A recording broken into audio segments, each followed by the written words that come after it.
അപ്പോൾ ഇന്ന് നമുക്ക് ബാച്ചിലർ സ്പെഷ്യൽ ആയിട്ടുള്ള ഒരു ഈസിയസ്റ്റ് ഫിഷ് കറി എങ്ങനെ ഉണ്ടാക്കാൻ നോക്കാം. ഒരു പാത്രത്തിൽ ഇഞ്ചി, വെളുത്തുള്ളി, തക്കാളി, ചെറിയുള്ളി, പൊടികളായിട്ട് മഞ്ഞൾപ്പൊടി, മുളക് പൊടി, കുരുമുളക് പൊടി, പിന്നെ ആവശ്യത്തിനുള്ള പുളിയുടെ വെള്ളം, അതിൻ്റെ കൂടെ തന്നെ ഉപ്പും വെളിച്ചെണ്ണയും കൂടി ഇട്ടിട്ടൊന്ന് നല്ലപോലെ കൈ വെച്ച് ഉടച്ചു കൊടുക്കും. ഇതൊന്ന് കുക്ക് ചെയ്തെടുക്കാം. ഒരു മഷി കൺസിസ്റ്റൻസിയും എണ്ണ തെളിയണം. അതിനുശേഷം നമുക്ക് കോക്കനട്ട് മിൽക്ക് ആഡ് ചെയ്ത് കൊടുക്കാം. ഇതൊന്ന് തിള വന്നതിന് ശേഷം നമുക്ക് മീനിൻ്റെ പീസസ് ആഡ് ചെയ്ത് കൊടുക്കാം. ഈ ഒരു മീൻകറി ചോറിൻ്റെ കൂടെ മാത്രമല്ല, നമുക്ക് അപ്പത്തിൻ്റെ കൂടെയും അടിപൊളി തന്നെ. ഫിഷിൻ്റെ പീസസിൽ ഞാനിവിടെ ഫിഷ് ഫ്രൈ ഉണ്ടാക്കാൻ പോകുന്നുണ്ട്. ഇത് ഞാനിപ്പോൾ എടുത്തേക്കുന്ന മീൻ ആവോലിയാണ്. ഭയങ്കര സിമ്പിളാണ്. മഞ്ഞൾപ്പൊടി, മുളക് പൊടി, കുരുമുളക് പൊടി, കായത്തിൻ്റെ പൊടി, പിന്നെ ഉലുവ പൊടി, കുറച്ച് കോക്കനട്ട് മിൽക്ക് പൗഡറും കോക്കനട്ട് ഓയിലും കൂടി ഇട്ടിട്ട് ഉപ്പും കൂടി ആഡ് ചെയ്താൽ നമ്മുടെ ഫിഷ് മാരിനേറ്റ് റെഡി. അപ്പോൾ മീനൊക്കെ മാരിനേഷന് വേണ്ടിയിട്ട് മാറ്റി വെക്കാൻ പോകാം.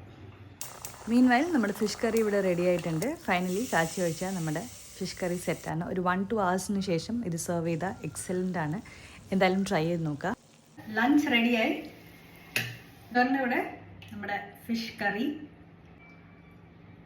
വെണ്ടക്ക മെഴുക്ക് വരട്ടി, ഫ്രൈ ചെയ്ത് വെച്ചേക്കുന്ന ഫിഷ് ഫ്രൈ. ഒരു കാര്യം മറന്നുപോയി, അച്ചാർ.